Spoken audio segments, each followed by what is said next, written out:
好啦，咁我哋今日咧會用泥去搽嘢嘅。OK， 咁首先我哋吹頭髮之前咧，我建議咧你哋用一啲咧神仙水。點解咧？佢可以咧抗熱抗氧化，噴咗佢先，跟住咧你先去梳佢，咁就冇咁容易棘啦。跟住你吹頭咧就冇咁傷頭髮啦。OK， 咁呢今日個頭咧我哋會係分界嘅。正常咧我哋會係用把梳輕輕吹一吹佢，等佢順滑少少。好啦，今日咧我哋會用泥，咁啊其實泥有啲人會話，嗰啲人話泥同 gel 同呢個髮蠟有咩分別咧咁樣？原來好多人都唔知道用乜嘢髮型就用啲咩產品。都記住咯，如果我想啲鬆佢，吹完熱之後咧，我哋最好就攤翻凍佢，等佢冇晒嘅熱風，咁佢就會襟啲啊，咁佢就會挺好多。OK， 咁你會見到係挺啲嘅。咁好啦。咁今日咧，我哋會用髮泥 ，OK， 用呢隻髮泥。咁髮泥同其他有咩唔同咧？我哋今日就係講髮泥。咁啊，髮泥咧，多數咧係會雅身啲嘅。咁啊，變相係咩咧？而家中意啲唔要靚嘅嘢，雅身出嚟嘅效果咧，就會係有層次感會多啲嘅。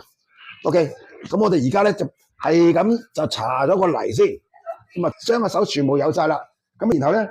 盡量慢慢敲，你跟住搽任何產品都好啦。我哋一定要係咩啊？要將所有產品都接觸到把頭髮。咁如果你想個層次感多啲，點樣做咧？就係揸捽，即係好多人已經話喂，阿張天富個頭咧，係咪有少少層次感啊？啲凌亂少少啊，都係用啲咁嘅方法去做。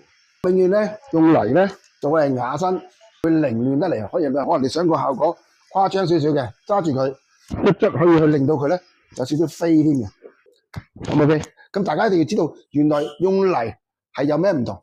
下次我有機會會教用 gel， 我呢個咧就用 gel 嘅。咁啊 gel 咧比較硬持久，我會令身嘅。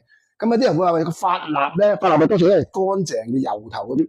OK， 咁我哋用泥咧雅身，有自然少少嘅，凌亂啲嘅可以揸下佢，可以變咗有少少攣紋嘅。咁如果用泥，啲人話我想佢好快會冧嘅，因為泥始終都係唔夠 holding 嘅。咁我哋會加翻啲 spray 咧。中意泥嘅朋友啊，可以知道了解。但係記住有個秘密要話俾大家聽，用泥咧隻手唔好濕，頭髮唔好濕，一定係乾晒。如果濕咧，好容易會甩啊，咁就會變咗甩頭髮。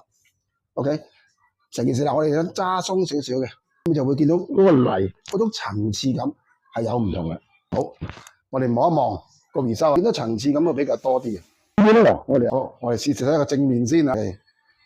咁大家會見到個層次感有所不同啦。OK， 喺呢條片分享到而家，下條片見，拜拜。